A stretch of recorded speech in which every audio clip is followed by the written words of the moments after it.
Hi, everyone. We're going to give folks a few minutes to start trickling in. Welcome to the Northwest Virtual Town Hall on COVID-19 Trade and Resilience. We will get started in just a few minutes. We're just letting folks trickle in on the platform here.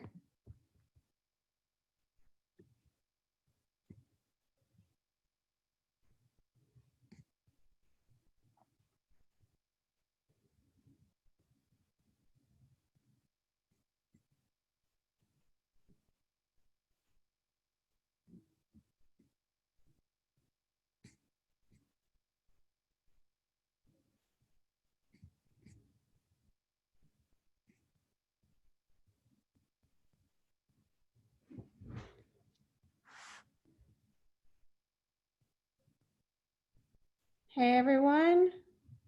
Welcome to the Northwest Virtual Town Hall on COVID-19 Trade and Resilience. We're just giving folks a couple minutes to get logged in and get all of our tech stuff set up.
Awesome. Welcome, everyone.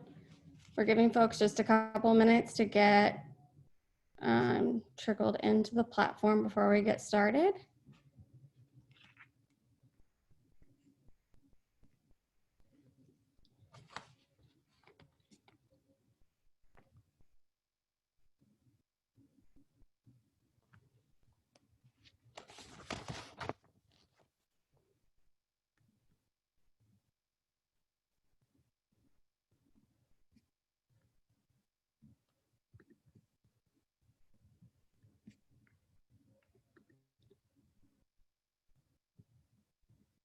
Welcome, everyone, to our virtual town hall on COVID-19 Trade and Resilience. My name is Hillary Hayden. I'm the Executive Director at the Washington Fair Trade Coalition, and I'll be the MC for today's event. I'm really glad to see the number of folks that we have on today. I know it's a really stressful time with stresses on our mental health and our physical health. And also on our financial well-being. And a lot of these stresses may have been unavoidable, but as a lot of you know, many of these stresses are a result of decade after decade of bad policy decisions at the federal level. And that's largely what we'll be talking about today. We have 4 awesome presenters for you today. I'm super grateful for them taking time to talk with us. First, we'll hear from Julia Robinson of People's Health Movement on how trade agreements have been written to expand monopoly rights for pharmaceutical companies. Then we'll hear from Jackie Boschak of the Washington State Alliance for Retired Americans, who will be outlining the ways U.S. trade policy has destroyed our capacity to make medical equipment, PPE, and she'll also discuss what implications may come from intellectual property for the COVID-19 vaccine development. Then we'll hear from April Sims of the Washington State Labor Council, who will describe what awful impact coronavirus has had on people's economic survival and the impact that race to the bottom trade agreements have had on wages and inequality in Washington in the Northwest. And finally, Samir Ranade of Front and Centered will describe how many of the actions needed for us to rebuild a more equitable and just and sustainable global economy in response to this pandemic actually mirror some of the strategies we need to be using to head off a worse catastrophe from climate change. Once all of our presenters have spoken, we'll have a Q&A section. So there is a little Q&A thing at the bottom, and feel free to submit questions as you think of them. So I think right now we'll go ahead and let Julia jump in as our first presenter. Go ahead, Julia. Great. I am just going to share my screen. So I don't know, can you, oh, I got to share. There we go. Can everybody see? Look good? Yeah, hopefully. Okay, great. Thank you, Hillary.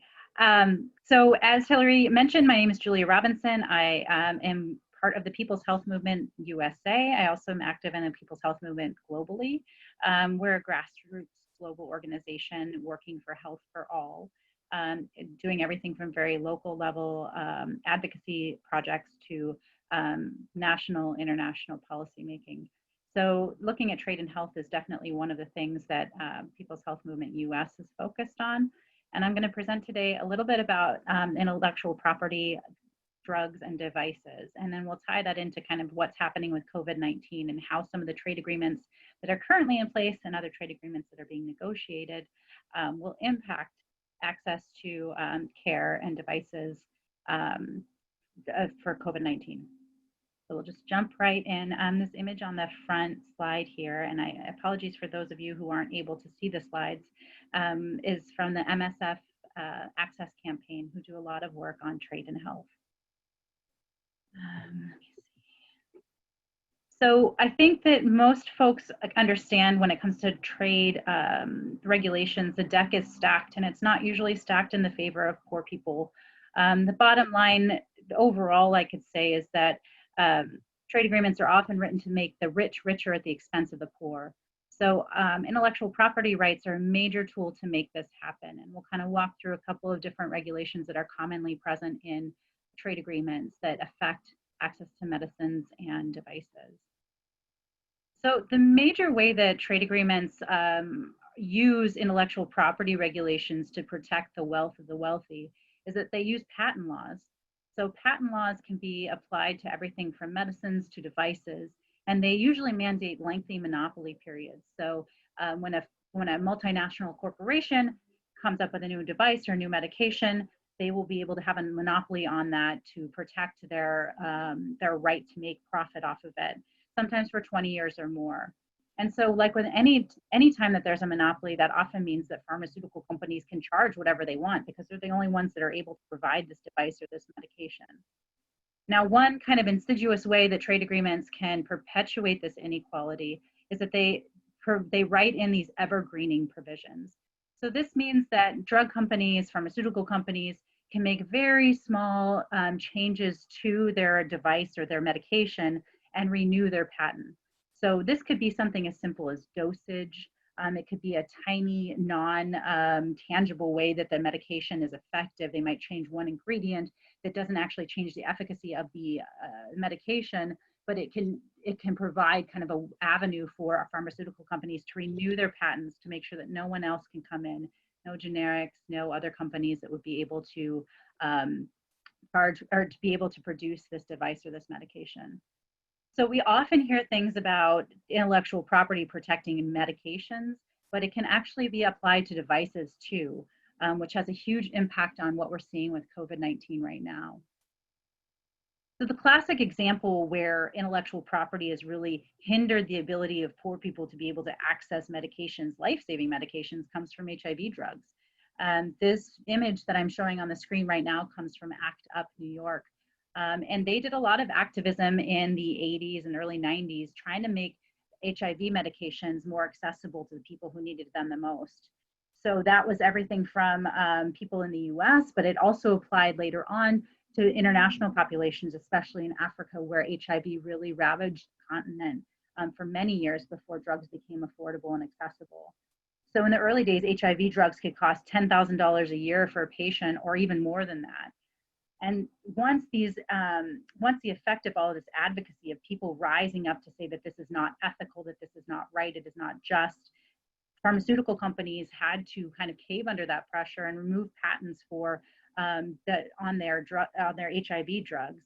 And once generics were made accessible, these same medications that had the ability and have the effect of saving tens of thousands of millions of lives Now these medications that used to cost $10,000 a year are now $150 a year or less.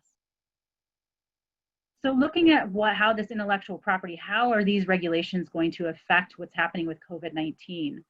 Well, if you remember when I was talking about the evergreening provisions that are present in many of these international trade agreements, if you build off of an existing drug, you can renew the patent to that drug. So many of the drugs and devices we're seeing in clinical trials right now are actually building off of existing drugs. So that opens the door for evergreening provisions to be put into place and making any kind of effective medication or treatment for COVID subject to these same high prices, the same inaccessibility. Looking back to that HIV example, that was a global pandemic, just like COVID-19 is a global pandemic. So it's going to affect people not only here in the US, but around the world. So we've been hearing a lot about the shortage of ventilators in the US. They're just, especially in the early days of COVID, there just weren't enough ventilators, and that was seen as a way to keep people alive if they were really suffering from COVID-19. So this has led to a lot of innovation, and with the advent of 3D printing, these parts that were inaccessible or very expensive before, people were discovering ways to be able to 3D print the same part for $1 or less. So these are prices that prior to COVID-19, these ventilator devices, they would be, charging $10,000 for a single replacement part, and now they're available for $1. So one thing, and it's a big question mark right now, and I think because we're in the early days of the pandemic, we haven't really seen this tested yet, but we're wondering, how are these IP regulations present in so many of these trade agreements? How are they going to impact the dissemination of these affordable parts for ventilators or for any other device or medication that's going to be necessary to really curb this epidemic? So, we talk a lot about problems, I think, when we're talking about trade regulations, and it's easy to critique them. I think that our challenge and our responsibility is to also stand for something proactively. So Public Citizen did this really great, published this really great document that's available on their website. It's called the Principles for Global Access, Innovation, and Cooperation. And it attempts to do that proactive discussion of what is it that we would like to see as the people in these trade agreements. We've done a lot of work with this with the People's Health Movement as well, to kind of try to build a healthy trade agreement from the ground up that we can share with policymakers. So these 4 tenets, thinking about COVID-19, looking at how innovation should be for everyone, data and patents related to COVID, or really, I would go much further than that and say any kind of health condition, not just COVID-19, but they should really be public goods, just as a moral and ethical stance. Access for all, so thinking about access to COVID diagnosis, treatment, and medication, either devices or medications, should take priority over pharmaceutical companies' bottom lines and their profits. As I mentioned, COVID is a global pandemic, so we really need to have global solidarity of both activists and scientists to work across borders and share data, share successes, share failures, and make sure that these data aren't subject to trade secrets.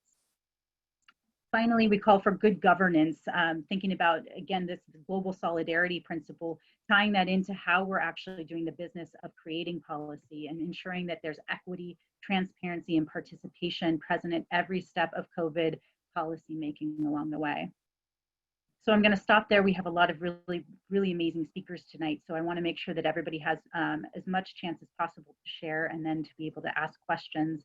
I'm just going to put in one last plug to join us for the People's Health Movement North America. I've got the website right there, and I know that that'll be available later on this evening. So thank you very much. I'm going to stop my share now, and we'll move on to the next speaker. Awesome. Thank you so much, Julia. Next, we will hear from Jackie. Jackie, go ahead. Hello, my name is Jackie Boschak, and I'm the president of the Washington State Alliance for Retired Americans. We're the senior allied organization of the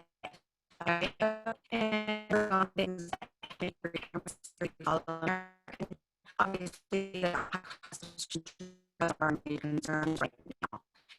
So about medical housing for a good while now, consequence of trade deal after trade deal together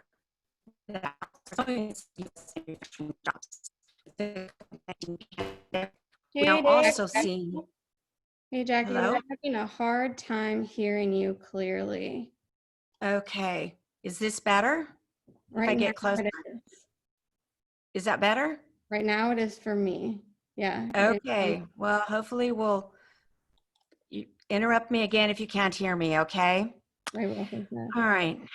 The United States is the richest, most powerful country in the world. We have a continent-wide wealth of natural resources at our disposal. And even with been unable to pay taxes, and medical Hey, Jackie, equipment. doing it to you again. You know what I'm going to have to really do, and I hate to do this, is turn my video feed off and see if that helps. Let's try that, okay? That's fine. Thanks, Jackie.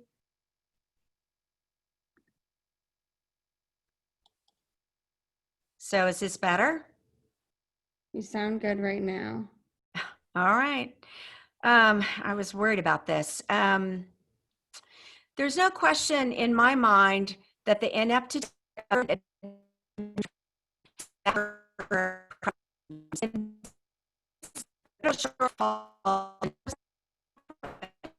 we can't hear you. I don't know what to do then.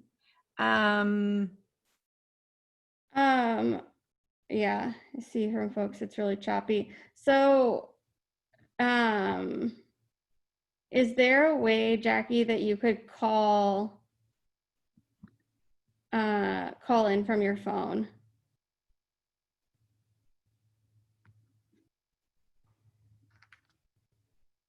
I'm gonna work with Jackie to try to get this figured out.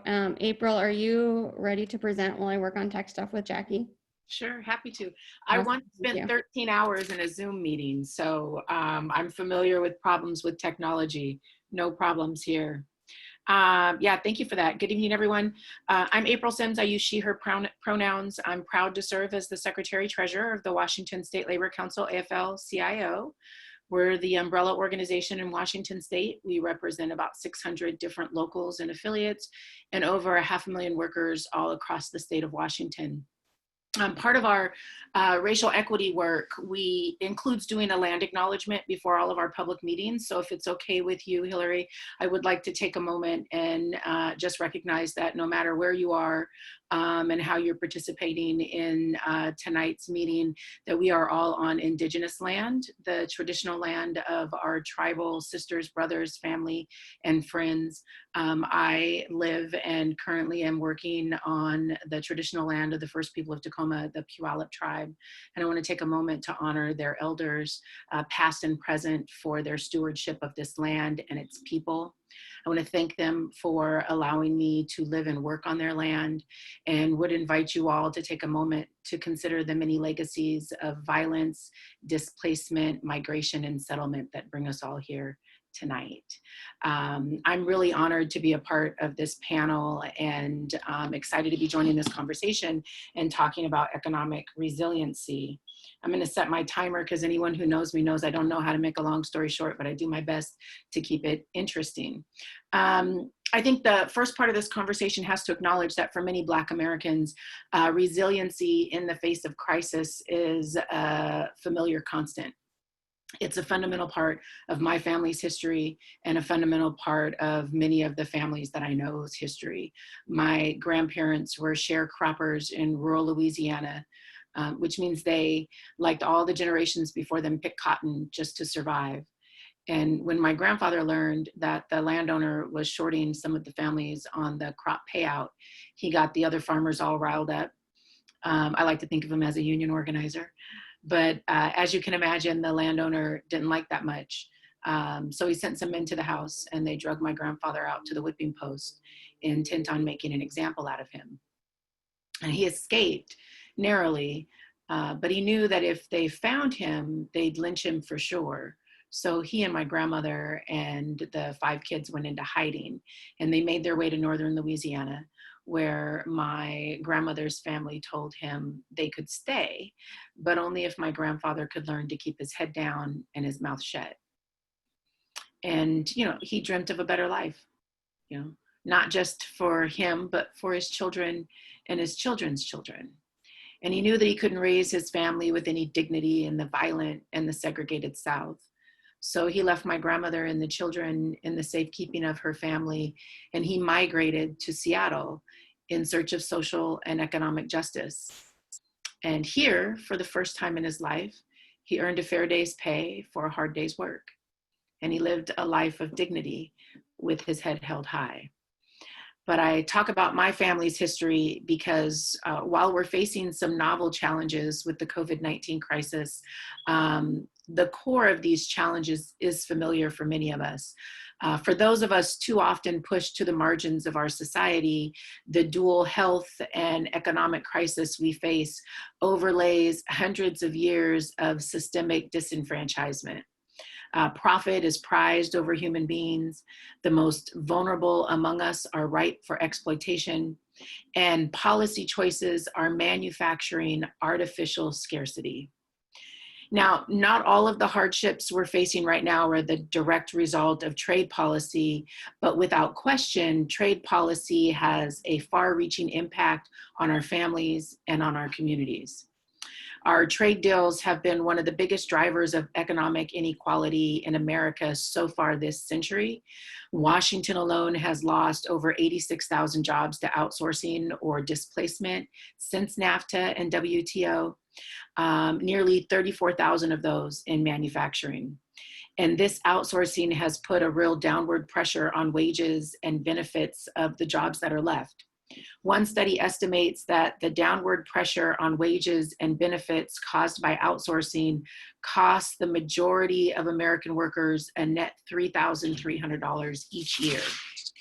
And that outsourcing means less money for people to spend in the economy, which results in a smaller tax base for our schools, our fire departments, and other infrastructure areas, and a sharp decline in the quality of life and access to necessary yet costly resources like healthcare, childcare, and education. And this is especially true in our rural communities where a factory closure can have a huge impact on the economic resiliency of an entire region, not to mention the tax base. So this is the situation that we're facing in Ferndale, Washington right now, where Alcoa plans to close the Intalico Works aluminum smelter, which will be a loss of 700 union wage jobs. And sadly, this plant is one of the largest employers in Whatcom County and supports hundreds more community jobs outside the plant. But the problem is these big global trade deals have allowed smelters overseas to undercut American plants, forcing American producers out of the market. And this isn't just an immediate economic problem for working people in our state. I mean, when you consider that Washington state has some of the cleanest electricity available, and that plants in China, which produce nearly half of the world's demand for aluminum, are primarily powered by coal, you have to look at, how when production is shuttered in Washington and moved overseas, there is also a net increase in the harmful emissions that drive climate change. And in turn, we know the worst impacts of climate change will fall on frontline communities, the very communities who are losing out on jobs through these disastrous trade deals. And in many cases, these folks already feel these impacts. And you don't need to study markets or labor forces to see the outcome of closures, like what the outcome of closures like this will be. You can see examples across the country, across Washington, global trade deals that have paved the way to move jobs out of the United States, resulting in the steadily declining purchasing power of stagnant wages and the ever rising cost of living, having put working people in a very precarious position. Roughly half of Americans don't have more than $400 saved up for an emergency. And right now we know that over 38 million Americans have filed for unemployment in the last 9 weeks. So resiliency in this crisis requires bold, moral policy choices that meet the needs of working people, not the companies looking to profit off our labor. Global cooperation is necessary for developing and spreading new medicines and vaccines to treat COVID-19, but resiliency in this crisis requires international working class solidarity. So no more race to the bottom trade agreements that pit workers in one country against another, competing to make things for the absolute lowest price in the absolute worst conditions. We need strong enforced labor and environmental standards. We need high wage standards, and we need a social safety net. We need trade deals that put people and the planet first. No more rhetoric pitting worker against worker. Because the sad reality is that many of our elected leaders have capitulated to greedy corporations at the expense of working families. And we need to elect leaders.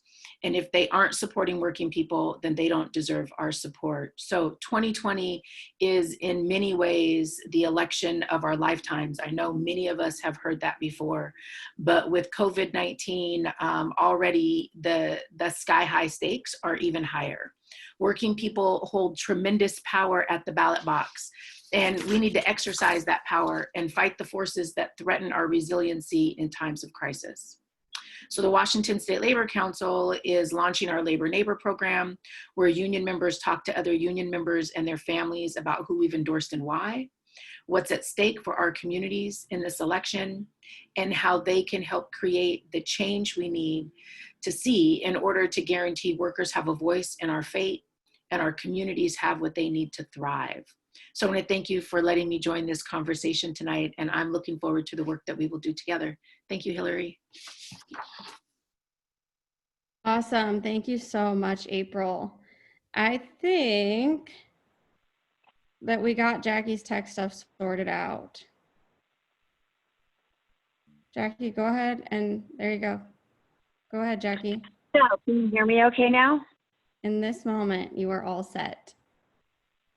So, let me know, does this sound okay?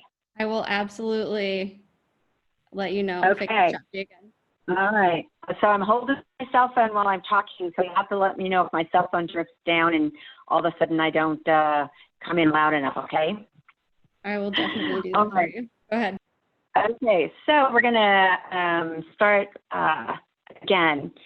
So I was talking about our medical professionals and the other essential frontline workers in food distribution, sanitation, and public utilities are putting their lives on the line without even the basic materials needed to keep them safe from infection.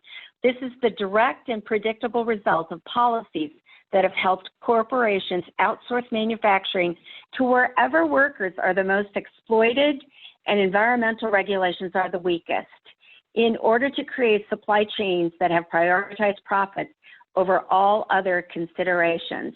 And I just realized that I can put me back on now that I don't have to worry about whether that's going to affect my speaking sound. So anyway, 20 years ago, before China entered the WTO and the outsourcing of U.S. manufacturing went completely hog wild, the USA had a trade surplus in ventilators, medical equipment, and test kits.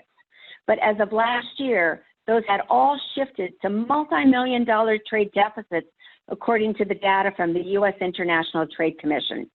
So the same trade policies that have destroyed middle-class jobs, that have expanded inequality, that have harmed the environment, and that have ignored human rights abuses have also made us less safe in a health emergency.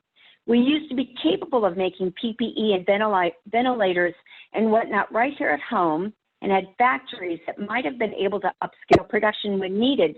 But now, due to outsourcing, we face a situation where local companies are sewing face masks, and Green River College mechatronics students are 3D printing face shields. I know other people are going to be talking and have already talked about solutions, but if we want to be able to produce the medical equipment and face masks and the other things we need to survive in a crisis in this country, we need to rebuild manufacturing capacity. And that probably means rewriting our trade policies to allow for industrial policy, including possibly even using tariffs for key products or in key sectors. Now, that doesn't mean we shouldn't import things, and it doesn't mean we shouldn't export things either. But if we want a resilient economy for the next crisis that's bound to head our way, we can't have these pseudo monopolies where the whole country is dependent on one factory or one region of the world for life-saving equipment. There needs to be more diverse supply chains. And speaking of that, I'm going to switch to our supply chain for pharmaceuticals. Right here in Seattle, Kaiser Permanente Washington Health Research is doing clinical trials of a promising vaccine. This is just one of the many places where scientists are racing to develop a vaccine and other treatments for COVID-19. Finding a cure is paramount, but how quickly can we get a future vaccine from lab to patients throughout the world and distribute it for free or low cost, which is what we need. We're all in this together. We've already seen how if we can't stop it in one country, we can't stop it anywhere. The answer really depends on so many things. Where will it be manufactured? How will it be distributed? And how much will all of this cost? Now, to meet the overwhelming demand for a successful corona vaccine will require a historic amount of coordination by scientists, drug makers, and guess who? Our government. I don't think we're ready for that because our nation's supply chain isn't anywhere close to being able to make such an effort. Potentially making it even harder to solve this problem is that the U.S. is striking out on its own. Our administration has snubbed an international collaboration spearheaded by the World Health Organization, while the president readies for a November election that could be a referendum on his corona response. Now, the World Health Organization may have some problems, but they do know a lot about vaccines. In fact, they put together a global vaccine action plan in 2012 to prevent millions of deaths from illnesses around the world through a more equitable access to the existing vaccines, and they tried to make it available to communities throughout the world. They have tons of information on how successful immunization programs are built, but these are all based on functional end-to-end supply chains and logistics systems. The supply chain has to ensure effective storage handling and rigorous temperature control in the cold chain and how to deliver it. In fact, the normal distribution planning process that companies go through under the World Health Organization, their planning process is 3 to 5 years, going from estimating the need to setting up the storages, to the ordering system, to planning a delivery schedule. Obviously, that's the kind of time. And that's the drug is manufactured and scaled up for our country. Are we going to be able to do that? The nation is already grappling with a shortage of the specialized pharmaceutical glass used to make the vials called ampules that will store any vaccine. Producing and distributing hundreds of millions of vaccine doses will also require huge quantities of stoppers, little rubber stoppers, which are made by just a huge handful of companies, as well as needles and the plungers, and especially refrigeration units to both ship them and store them. Low stocks of any one of these components is going to slow future vaccination efforts to deliver the product, much as shortfalls of certain key chemicals could delay widespread coronavirus testing. And speaking of that, we have one other problem that I wanted to just use as an example of our drug supply chain. Many of you have seen a lot of commercials on television and internet ads promoting new drugs that many of you probably believed were made here in the USA. But the reality of it, today, now almost all medications are manufactured overseas. But that wasn't always our history. Domestic drug manufacturing was upended in recent decades, while most operations were moved to Asia, where, of course, drug companies benefit from lower labor, regulatory, and environmental costs. And so the supply for core chemicals that we need to make drugs, they're called active pharmaceutical ingredients. The last U.S. company to produce those crucial ingredients that were used in antibiotics like penicillin was Bristol Myers Squibb. Now, that company in New York closed their plant in 2004. This was just 3 years after China entered the World Trade Organization agreement. Now, there were probably a lot of people that were alarmed, concerned, tried to raise the, the red flag about, this is going to be the last American company that can, produce drugs in the United States. Are we going to just let this go away? But that was the reality of it. And so that means that we also may not even have those critical core chemicals that we need to make a vaccine. So meeting the overwhelming demand for a successful coronavirus vaccine is obviously going to require historic amounts of coordination between all of those manufacturers and drug makers and scientists and our government. We have to hold our government accountable and make sure that patients are put ahead of drug corporation profit. Now, Trump is using the coronavirus as a smokescreen to cut Social Security, slash Medicare, and chip away at the Affordable Care Act while making seniors and uninsured Americans more vulnerable. Americans currently, we pay the highest prices in the world for prescription drugs, and prices are escalating faster than the rate of inflation.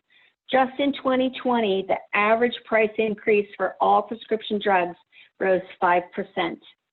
Reining in drug prices would help seniors and Medicare. High prescription drug prices are the single biggest driver of Medicare costs. Now, as a candidate, Trump promised to bring down drug prices, but has only delivered lip service, empty promises, and so-called solutions that don't get to the root of the problem. And as president, he's been unwilling to stand up to wealthy pharmaceutical corporations and instead has helped them make billions in profits. And his failure to act has intensified inequality during this corona pandemic. As the president plans to thwart efforts to lower drug prices, he promised to veto a bill passed by the House of Representatives that would allow Medicare to negotiate lower prices on behalf of all Americans, rather than lowering drug prices, especially now in the middle of a pandemic. He and his administration is preparing to help Big Pharma profiteer off of a COVID-19 vaccine.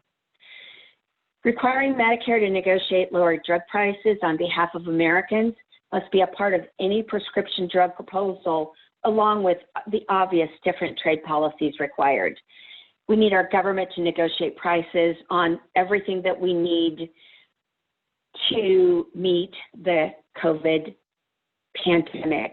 There's so many other drugs required to help patients besides that actually have the infections besides the vaccine. And right now, any COVID-19 vaccine should be affordable and readily available as soon as it's been proven safe and effective for all Americans. So obviously, we have a lot of work cut out to help get this vaccine ready for our country. Thank you.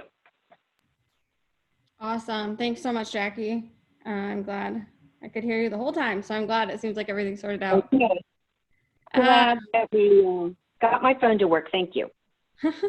I want to remind folks that if you have questions, we're going to hear from Samir next, but there will be a Q&A at the end. I want to remind you that you can submit questions through the Q&A feature for all the panelists. Go ahead, Samir.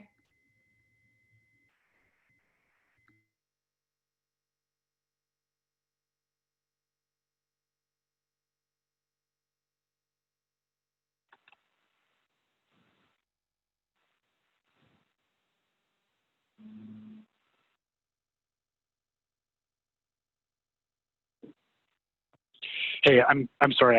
I had my regular phone on mute. Can everybody see my screen?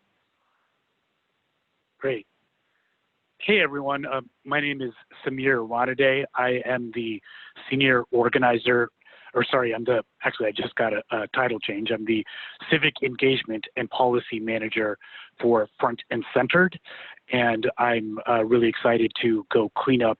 We've heard some great presenters, and I just want to draw the full circle and acknowledge that all of these things are interconnected and everything touches everything. So just to give you some quick background on Front and Centered, we're a nonprofit, Washington-based coalition that advocates for public policies, mainly at the state level. We advocate for policies that embed the principles of racial and economic justice in climate and environmental policy. And in doing that, we ensure that everybody has a chance to be healthy and happy, no matter their background. And by embedding the principles of justice within climate policy, we can achieve the systemic change that is necessary to mitigate environmental threats and create a more compassionate society that recognizes we're all in this together. On this slide, I want to start out by highlighting the urgency of the climate crisis. 2019 was the second hottest year on record, and the negative impacts that we see from climate change are really very much interconnected to COVID-19 in terms of who is the most harmed by them and the strain on resources and infrastructure that we're facing. And as I'm going to demonstrate through my presentation, the solutions to recovering from the COVID crisis are really closely similar to tackling the climate crisis, as is the source of the problem. So as we destroy more wildlife habitat and continue with inhumane animal farming practices, we also contribute to climate change. Agriculture and deforestation are huge contributors to that, but they also result in the increased likelihood of a virus spreading from animals to humans. And as we emit more dangerous air pollution that attacks our lungs, we become more vulnerable to these viruses. And as that pollution warms the planet, it destroys more habitat and melts permafrost, which comes with the possibility of releasing more viruses. So everything is really interrelated. I want to talk about the inequities and some of the impacts that we're seeing in COVID and how those very closely relate to climate impacts. So this is a look at the hospitalization counts in Washington, broken down by race. And just like the impacts of climate change, people of color are being more adversely affected by COVID-19. This is because socioeconomic and pre-existing health conditions affect your vulnerability to environmental threats. I'm just going to list off a couple of these factors. One thing is redlining. That's the now outlawed practice where if you're African American, you were prevented from buying a home in certain parts of a city, and you had to live in areas with lower property values. And studies show that areas that were previously redlined have higher rates of asthma. And if you have compromised lungs today, then you are more vulnerable to COVID-19. And also, as you can see on the screen, people of color and lower income people with lower incomes are more likely to be employed in essential work sectors and to use public transit more frequently and to have limited access to healthcare and healthy food in general. So that's just a critical link. I also want to talk about the impacts of climate change and how those kind of relate to COVID. So this year is actually expected to be bad. You may have already seen scientists are predicting an active hurricane season. We've already seen a dangerous heavy precipitation event in Michigan that has caused a lot of damage to dams. And we've had Hurricane Arthur, a Category 2 hurricane, already come.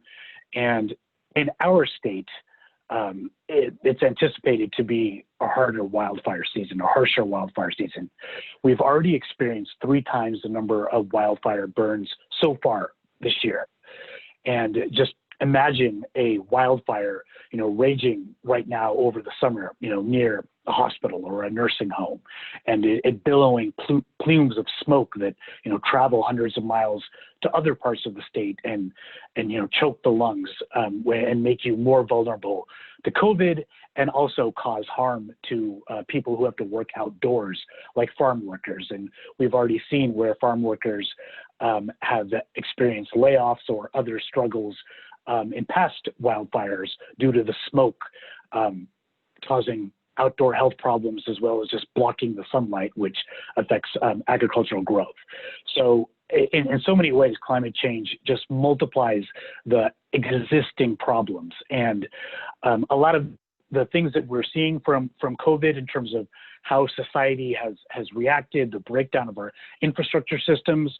Well, I mean, just think about a flood that inundates a highway and inundates stores, or wacky weather like, the crazy snowstorm that we had recently, where it really puts a strain on our food systems, or makes people stay indoors and use the internet a lot. And of course, you need to have internet access.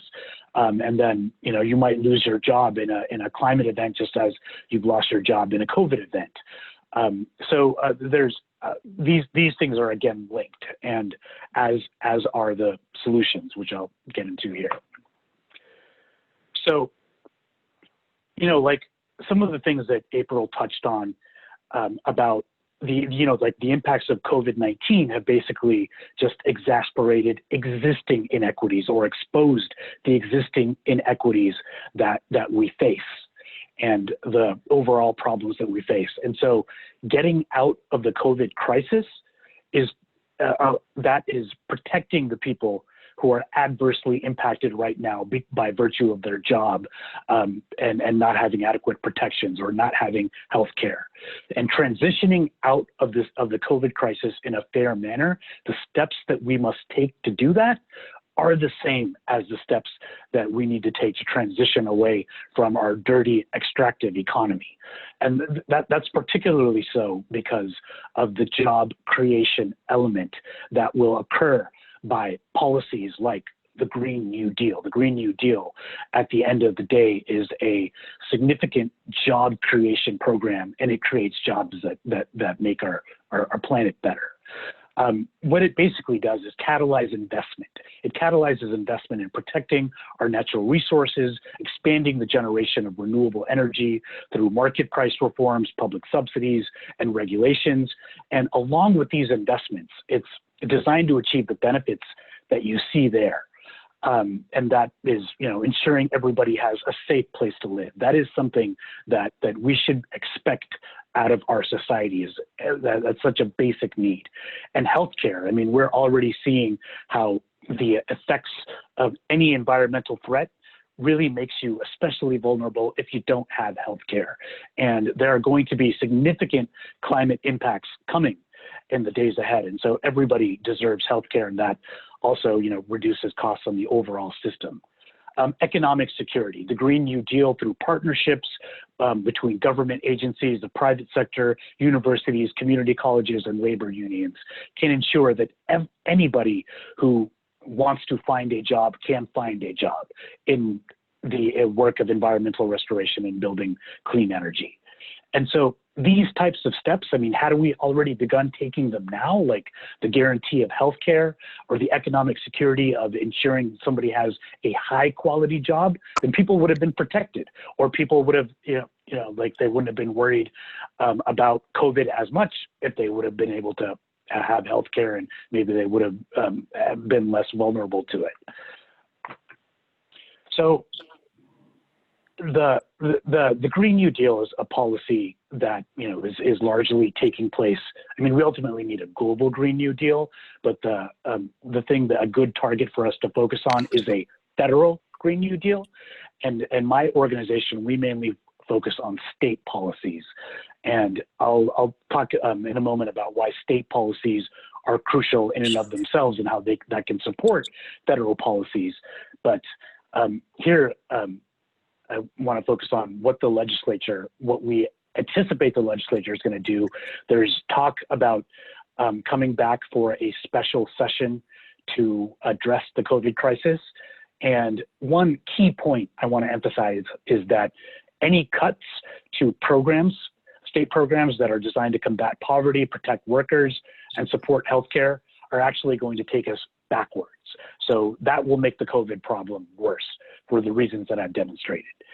And so essentially what we need is protecting those programs, enhancing them with more revenue, and we need the state to invest revenue in the sectors that I have listed here. So state governments, unlike the federal government, will need to rely on revenue, but that's not a problem. There are plenty of great options, like a capital gains tax, a progressive income tax, a tax on hazardous substances, and funding these types of things will create jobs and improve our health. So I know I'm running a little bit low on time, so I'm going to jump over to the last slide. Basically, I just want to emphasize that Washington State taking climate action will protect its people, increase resilience, improve its economy, and add pressure to Congress to enact a federal Green New Deal. But as I mentioned, what we truly need is a global Green New Deal. The virus is demonstrating, that we are an interconnected global society. And so we not only want Congress to domestically address climate change, but we need it to take global action through financing things like the United Nations Green Climate Fund. That funds projects across the world to help with emissions reductions, and we can ensure that those projects that we fund have good labor and environmental standards. So one thing I didn't get to mention is that I'm working on a significant project to reduce environmental health disparities in Washington State. And if you are interested in partnering with me on that, feel free to send me an email, samir@frontandcenter.org. And we have more work to do in all of these facets. So thank you very much, Hillary. Awesome. Thank you so much. Samir, do you want to end your screen share? Thank you so much to all of our panelists. I wanted to make some time for Q&A. We do have some good questions coming in. So Samir, this one is for you. In anticipation of there being extreme weather events this year as expected, what kinds of preparations are being made due to the unique circumstances that COVID represents? Are there plans for how to evacuate or relocate people safely if needed? That's a good question. I will answer it by saying that it's probably going to be challenging. If you're talking about the national level, I know that FEMA, the Federal Emergency Management Agency, is experiencing some strain. A lot of people who've even volunteered to help FEMA are senior citizens who are now affected by COVID. The agency is having to use a lot of resources for combating this. So I think that we need work to do it at the federal level. At the state level, I don't want to say there isn't. I'm not specifically aware of any efforts, but I would look at the Washington Department of Emergency Management to find out more on that. Awesome, thank you. I think all of you might have something to say about this, but I'll let each of you jump in the way that you want to. What kinds of trade policy proposals would benefit working people in Washington State?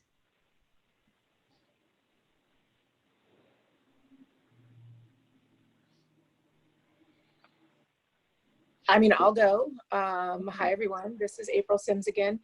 I think first and foremost, policies that are enforceable, right? That include, language around strong labor laws and climate protections. But most importantly, that those regulations and those policies have some enforcement behind them. I also think, policies that give workers the right to join a union so that they have a say in or a share in the profit that they're helping to create are extremely important pieces to any trade policy.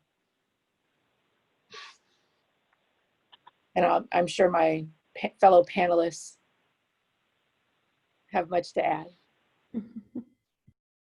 I was just going to add that we need workers at the table negotiating them to make sure that they really do make sense.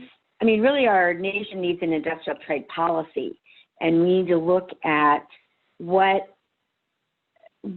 that policy says is going to benefit our entire nation. Like April said, workers, everybody, and not just corporations. So it has to have regular people at the table, people that represent every single one of us, to try and figure out, because in reality, we shouldn't have a trade policy that just helps people in Washington State. We need or corporations. We need a trade policy that helps our nation.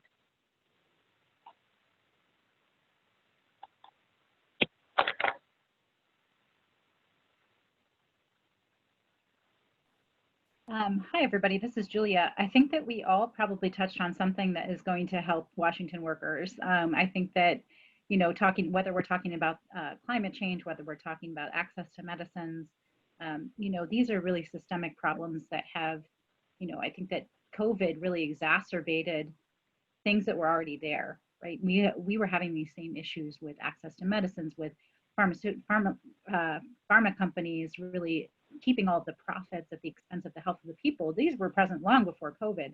I think that it's just that now that we are in this moment of crisis and we are really, the veil of, nations has really been lifted in terms of, this is a global pandemic. This isn't something that is specific to the US or to China or to name your country. So I think that any of these things that we're trying to advocate for, and I know there was another question about what can we do? We already know what the problems are. What can we do about it? I think that we're all trying to kind of touch on how do we build a trade policy from the ground up that is really putting people first. And there are different avenues in which we can do that. And we can all bring our skills and expertise to try to really promote something rather than just critiquing what is.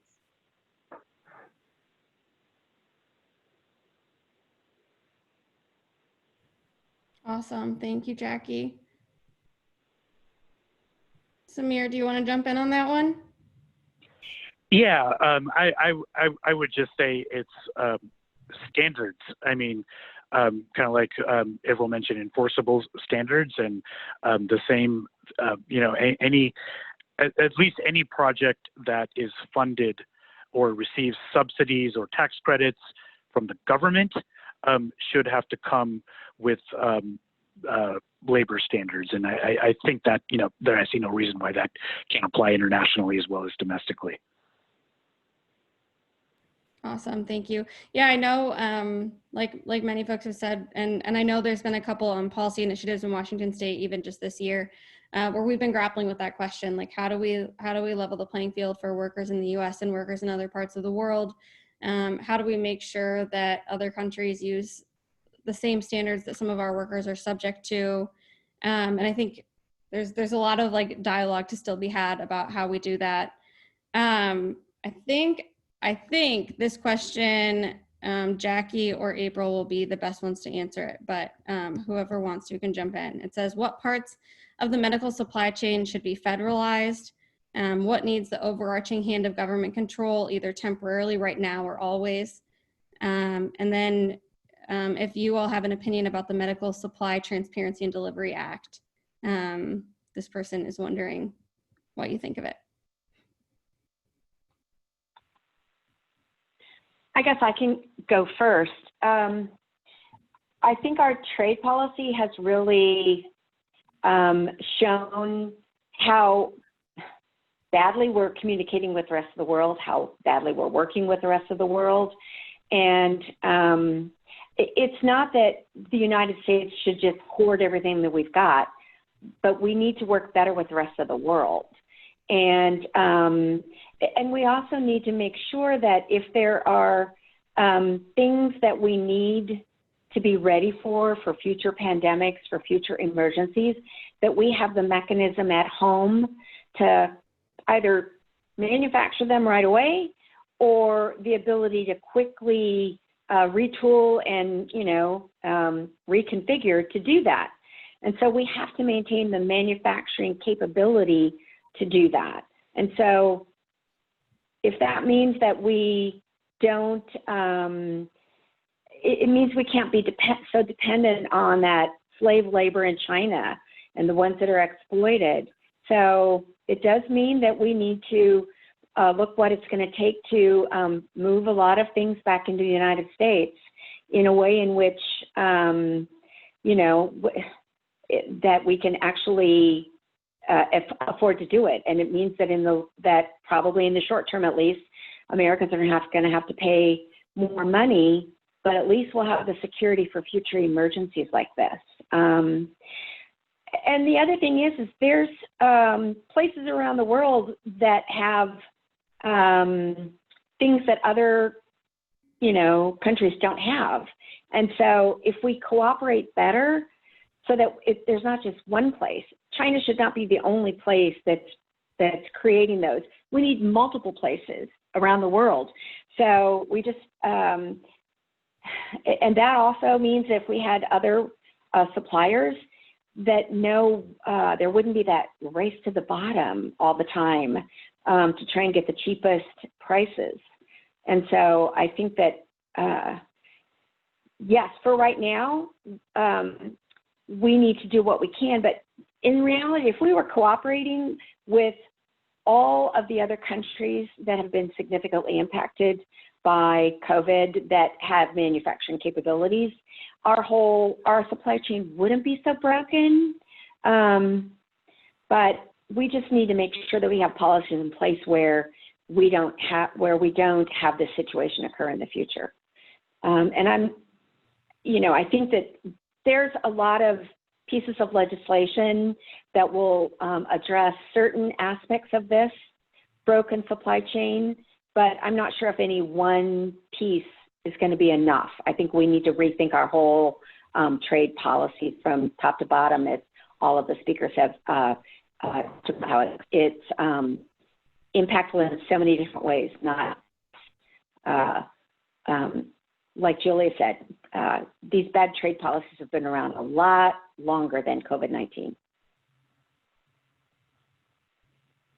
Thanks, Jackie. Anyone else want to jump on that one? Is this the part of the program where it stumped the speaker? I don't know what the Medical Supply Transparency Delivery Act is, but I want to shout out to whatever participant asked that question and has now assigned me tonight's homework.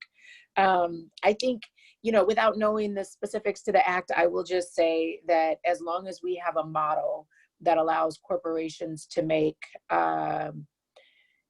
profit the driver in providing healthcare, to Julia's point earlier around the cost for treatment for HIV being $10,000 a year and then dropping down to $150,000 a year in some cases.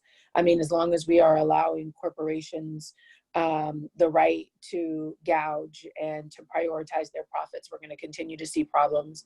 And I do worry what this means in the age of COVID-19 and this rush to find vaccines and other treatments, and what it means for the most marginalized among us and in our communities that don't have access to those expensive treatment options. But thanks for tonight's homework. And I just wanted to add on because I am familiar with Senator Warren's bill, and it's going to begin public manufacturing of PPE, testing supplies, treatment medications. And, so again, that would help right now. And there are a lot of things that the Trump administration could do right now, that Congress could do right now. So I certainly I'm in favor of what the bill would do, but it still means that in terms of bad trade policies, there's a lot more we need to do. So, yeah. Awesome. Thank you, April and Jackie, for jumping in on that one. We are going to take one last question and then wrap up for tonight. I think a lot of our panelists have volunteered to answer a few questions in written form, and so there's a chance we'll get a few of these answered in written form and distributed in a follow-up email. But this last question says, how do we change the conversation around trade agreements to raise the importance of local standards and reduce the influence of the financial sector? And then the second question is how effective can advocates be in getting rid of investor-state dispute settlement tribunals from updated trade deals? And I think for folks who are not familiar, investor-state dispute settlement was in the original NAFTA. There's some pared back ISDS in the new NAFTA that maybe folks will touch on, and if not, I can at the end.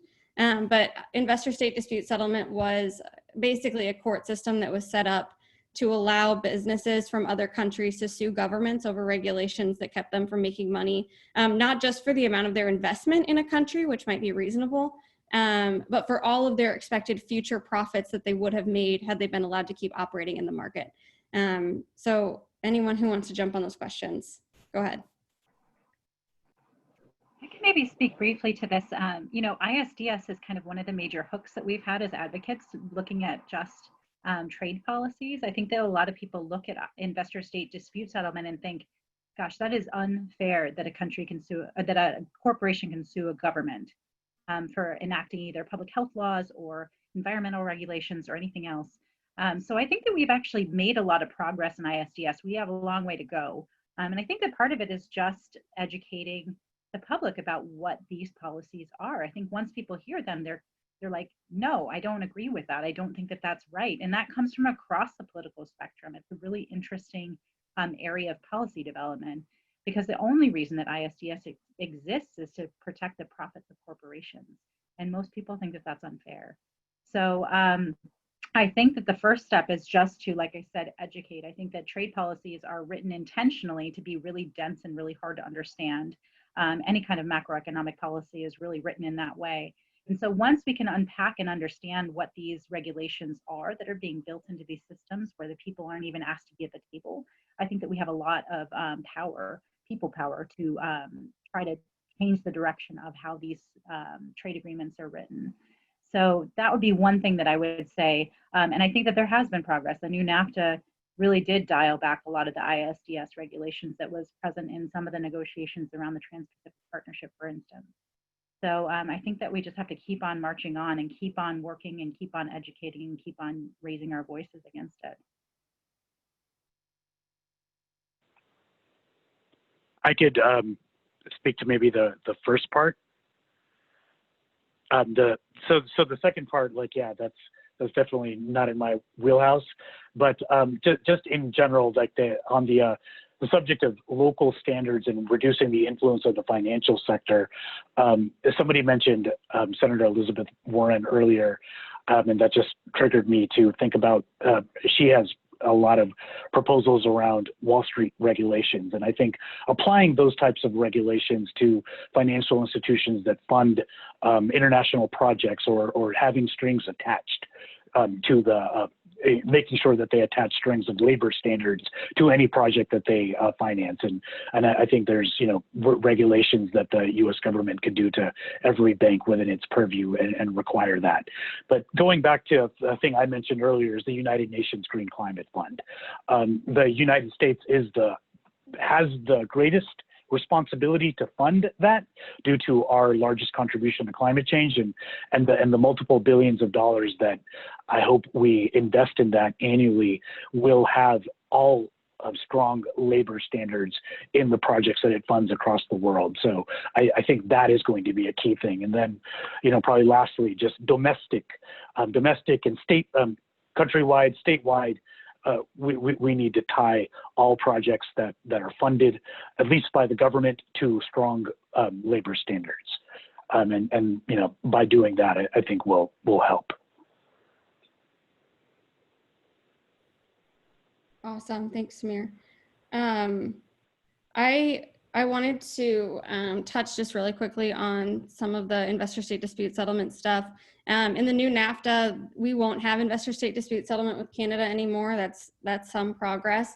I know we have a lot of our environmental partners on the call tonight, and I just want to make a point to say that Investor state dispute settlement between the US and Mexico does still exist in the new NAFTA. There's a big carve out for the oil and gas companies, and they are very egregious users of investor state dispute settlement. And so that is one issue that didn't get solved in the USMCA for sure, in terms of how ISDS is being used and what it's capable of doing in terms of like extracting taxpayer money out of countries or overturning laws, regulations that would benefit people or the planet.